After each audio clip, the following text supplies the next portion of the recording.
Welcome to the Extra Mile podcast for bar exam takers. There are no traffic jams along the extra mile when you're studying for your bar exam. And now your hosts, Jackson Mummy and Megan Saya from Celebration Bar Review. Hey everybody, welcome to episode 334 of the Extra Mile podcast for bar exam takers. We're really glad to have you with us today. I will be joined in a few minutes by my co-host Megan Saya, and we'll be talking about all of the developments in the bar exam world, what's been going on and what we expect to be coming up in the next few weeks and the next few months. So I hope you'll stick around for that discussion. If this is your first time on the podcast, we do want to welcome you. We're glad you found us. We provide these episodes in both video and audio format. You can check us out on video at celebrationbarreview.com/334. That's our episode number. And if you prefer to listen to your podcast, you can do that on Apple Podcasts, on iHeartRadio, radio.com, Spotify, Amazon Podcasts, and just about any place where podcasts are syndicated. So make sure you subscribe so you don't miss out on any of the information coming up. Now, I do want to let all of you, before we move into today's discussion, that we are continuing to offer a free special training webinar. It's called Now is the Best Time to Take the Bar Exam, Why You Should Ignore the Crowds and the Fear. We know that in light of the COVID-19 pandemic and all of the disruption that led to in the bar exam world in 2020, that there's still a lot of unanswered questions about what's going to happen in 2021 and how you should proceed if you still have to take and pass your bar exam. And in this special 1-hour free training, I'm going to walk you through a particular strategy that we've been employing with great success with our students to deal with this changing world and changing times. And I really think you'll find it valuable and helpful. And as part of the training at the very end, I will do a live Q&A. So it's an opportunity for you to get questions answered about your specific jurisdiction or your particular circumstances.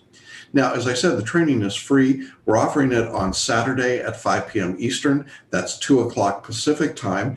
But you do need to register. And to register, all you have to do is click on the link in the show notes if you're listening to today's podcast, or you'll see a button at the bottom of the video page. Or if you want more information, you can go to celebrationbarreview.com/now, that's NOW, and get all of the details and sign up. And then we'll see you on the live webinar with the Q&A. And I think you're going to find it incredibly helpful in terms of just figuring out what you should be doing if you have to take the exam in 2021. So look forward to seeing you there.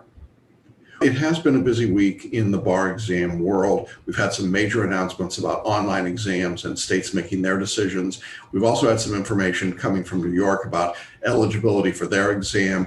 Lots of questions in California and Florida as well. So there's a lot going on, and my co-host sat down with me to break it all down. So let's jump into that conversation right now. It's good to see you. And I know we've got a lot of questions, but as usual, we wanted to start with an update on what's going on in the bar exam world. There have been some developments, certainly in the last week or so, and I want to just catch everybody up to date on that. So why don't you go ahead, Megan, and tell us a little bit about what's going on there.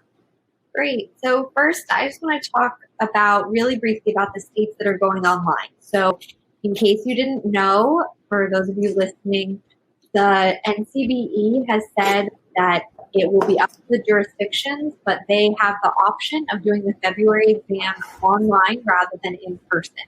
So same dates, but it would be an online, full-length online exam, different than what we saw in October where we only had the 100 multiple-choice questions. This would be the full MBE, and then they have the MEEs and the MPTs as are necessary for each jurisdiction.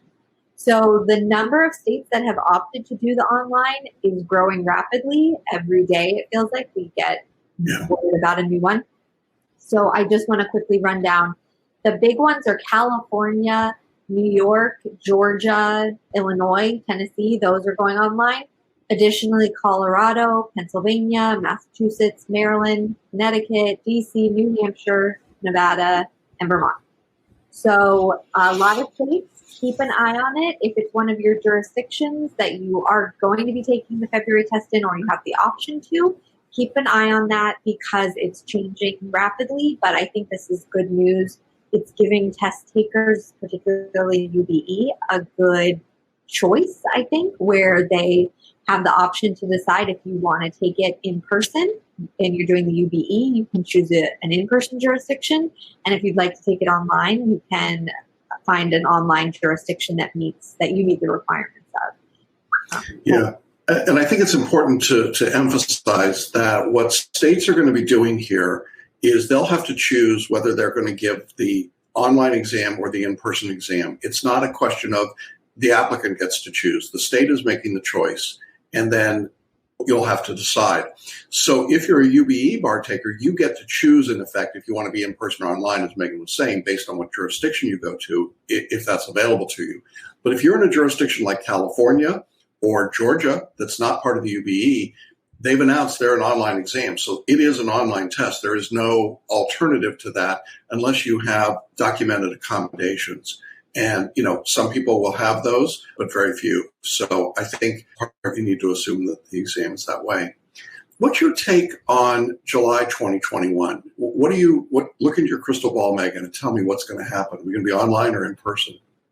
I still think it's probably going to be online a lot of places in July 2021. Obviously, we had great news this week about a vaccine that's being developed that is, 90% success rate in the trials. I mean, great news. I don't know. I mean, I am obviously not an epidemiologist or a scientist or researcher, so I do not know. But everything I'm seeing does say, it takes a while to even roll it out once it's complete and ready and trials are done. It's going to take a while to produce and then transport and get it out to everyone. So I don't know. But I think that if you are banking on taking an exam in person, you probably need to, if you have the flexibility, to look at some of these UBE states that are going to be in person. I wouldn't keep pushing the bar exam back. I think that's my point. Yeah, and that's my view as well. To be waiting for the July 2021 exam, which is what I'm hearing people tell me that they want to do, I think is very dangerous. I think when you do that, in the anticipation that somehow it's going to become an in-person exam, there's really no reason to believe it would be. And I think that once the bar examiners get used to giving online exams, they're going to decide that's a whole lot easier than bringing everyone to a variety of sites and having to handle all the logistics that go with live test taking. So I think it's better to move forward now than to wait and to go with that. Now, obviously, we've got some big jurisdictions like Florida. We just don't know what they're going to do yet. And I think the other part of this that we have to say, though I'm hesitant to even mention the word politics, but right now I think the COVID response, the bar exam response is in large part driven by the politics of each state. And where you've got a red state that's acting like COVID doesn't exist, you may have a greater likelihood of an in-person exam. And so if you're trying to, kind of prejudge what's going to happen, I think that's a pretty good indicator. So we'll see. Would Florida go back to an in-person exam? I think they might. I think their inclination would be to do that if they could. So I think that'll be interesting. You and I were talking before about when we think Florida might make that announcement. What's your take on that? It seems to be that they're going to wait probably until maybe they've released results. That's coming up in 9 days, I believe, that the October results will be released in Florida. I don't know that they feel particularly inclined to give an answer before that point. However, Florida is Florida, and as we saw with the last go-around, they tend to make up their mind very quickly once they've made it up and change things. So definitely, I think there's no crystal ball. We don't know for sure. A state like Florida, I could see them going either way, and I could see them making that decision. They could make it tomorrow, and they could make it significantly closer to February. The good news with the NCBE just coming out and giving states the option now, so far ahead of the February exam, is that it hopefully cuts down on that kind of panic and change and allows states to make the decision well in advance of the test, which is really only fair to the applicants, that they have enough time to prepare for whichever way the test is going to go. Yeah, and if you were planning to handwrite your exams, those days are fast going into the horse and buggy category. I mean, it's just not going to be available in a lot of places anymore. Certainly can't do it online. So I think a lot of you have to get comfortable with online. You have to get your computers and your equipment and get set up.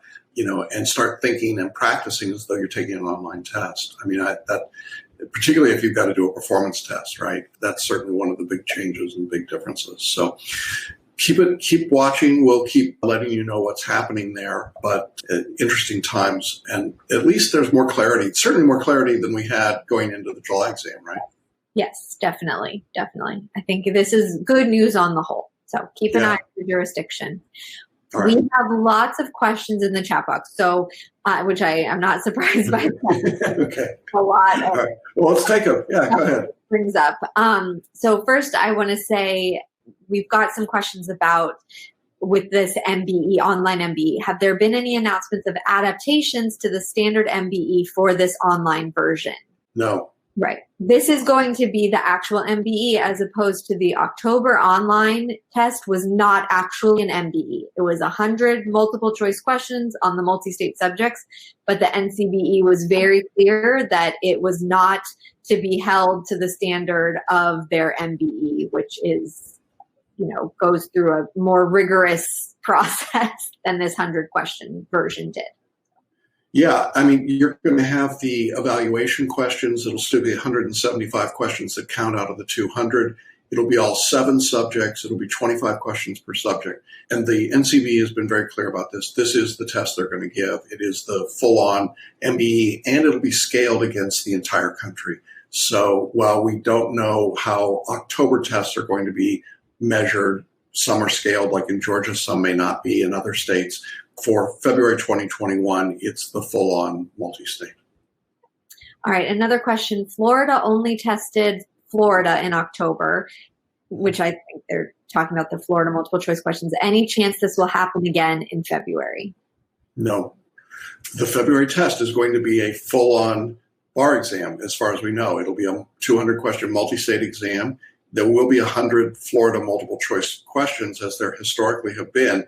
We don't know how they'll do that yet. We would assume they would go back to their normal routine, but we don't have any guidance about that yet. And then 3 Florida essays. So that's what we know at this point. The examiners have not written or published anything to suggest any different approach. All right. And then we've got a lot of questions about New York. So let's turn to New York and what's going on there. Before I get to the questions, I just want to run down for people what is happening with New York. So they really frustratingly, honestly, I'm sure you all are frustrated as well. They have decided to again severely restrict their eligibility for an online test. I don't know why, because it's an online exam, which means you don't have to keep your numbers low, but they are keeping their numbers low. So as of right now, they're in their first registration period. That goes through November 15th. So just 4 more days of that. And then we anticipate there will be a second group of people who will be allowed to apply to take the exam. But this first group is a very small pool. So their eligibility requirements are first-time JD candidates who graduated from an ABA-approved law school in the U.S. in 2020, who will graduate in January or February of 2021, or who are eligible as pro bono scholars, and who have not taken any bar exam in person or remote in anywhere in the U.S. or any of its districts or territories in 2020. And the second group are JD candidates who graduated from an ABA-approved law school between 2016 and 2020 and who sat for at least one prior bar exam in New York between those dates, July 2016 and February 2020. And that is it. So as of right now, those are the only people who are allowed to register to take the February online bar in New York.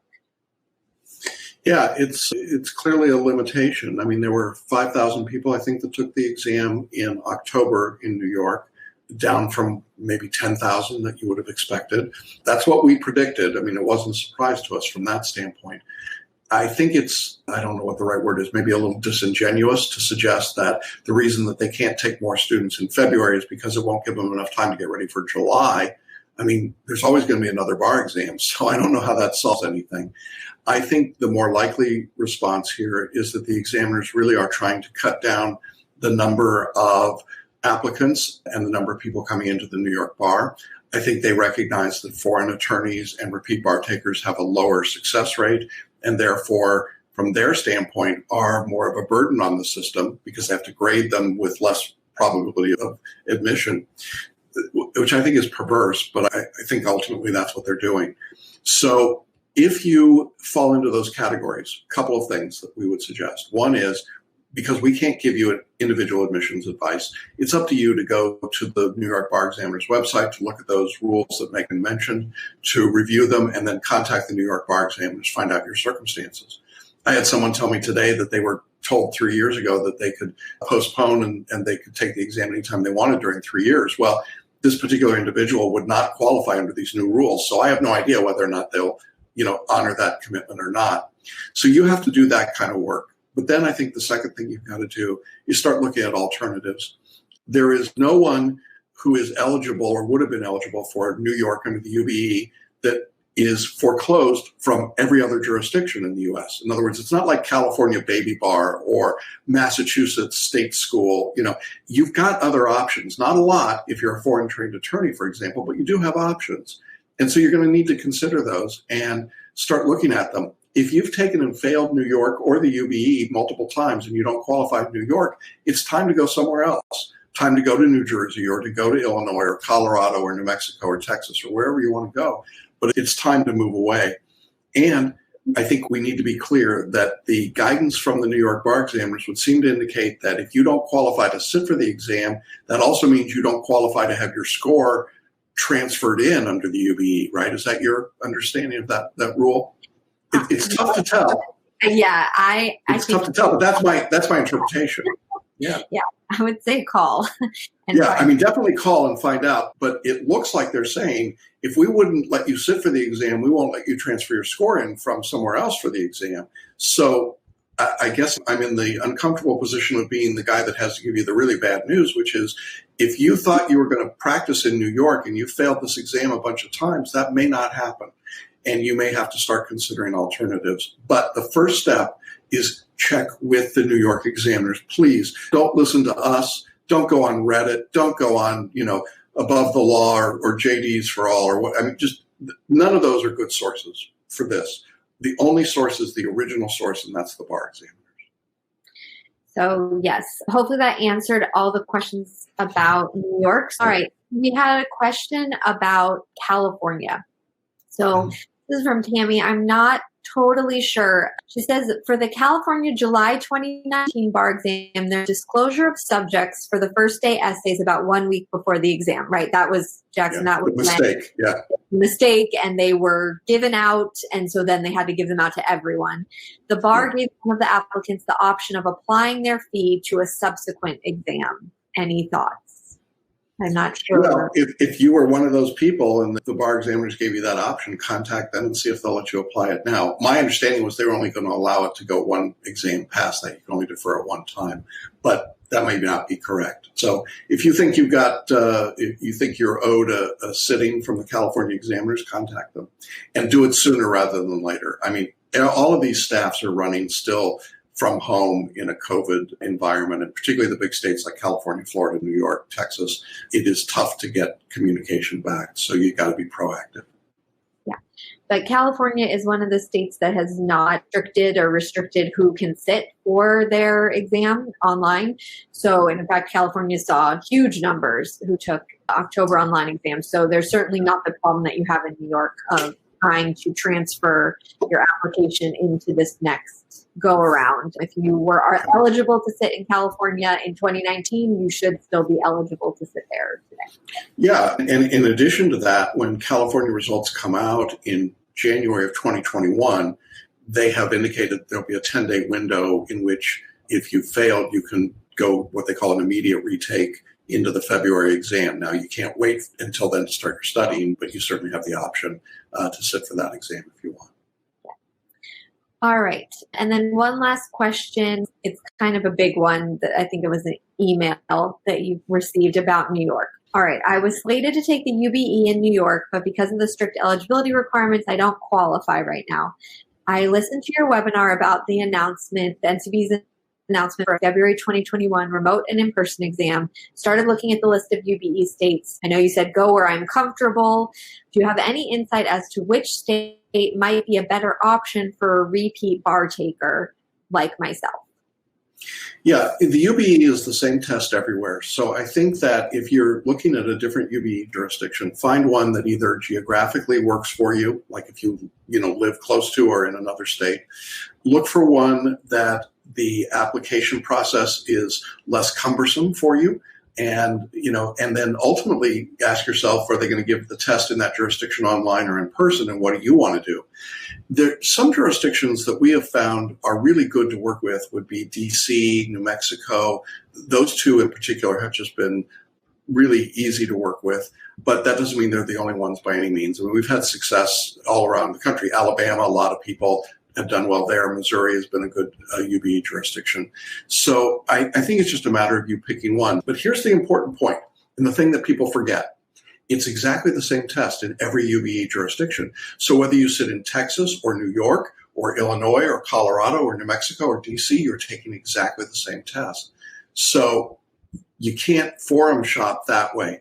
All you're really doing is asking, what's the best logistically for you? And remember that whatever your score is, it still can be applied across all the UBE jurisdictions. So if you sit in a 266 passing jurisdiction like DC and you get a 260, you could waive into Alabama or Missouri. Those are passing scores. So you don't have to be in that jurisdiction to take advantage of that score.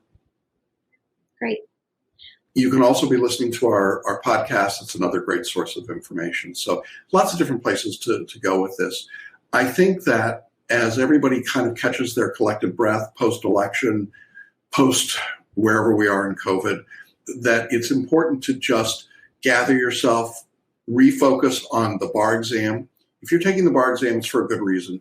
And so you need to be focused on that, right? I mean, there's a lot going on, but I don't think you're going to be successful on the bar if you're multitasking.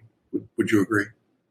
Yeah, I mean, you've got to carve out quality time for your bar studies. So make sure that I'd rather you spend a little bit less time, but have it be focused time than say, oh, well, I got 4 hours of bar studying in, but I was doing, 6 other things at the same time. Yeah, it's really hard.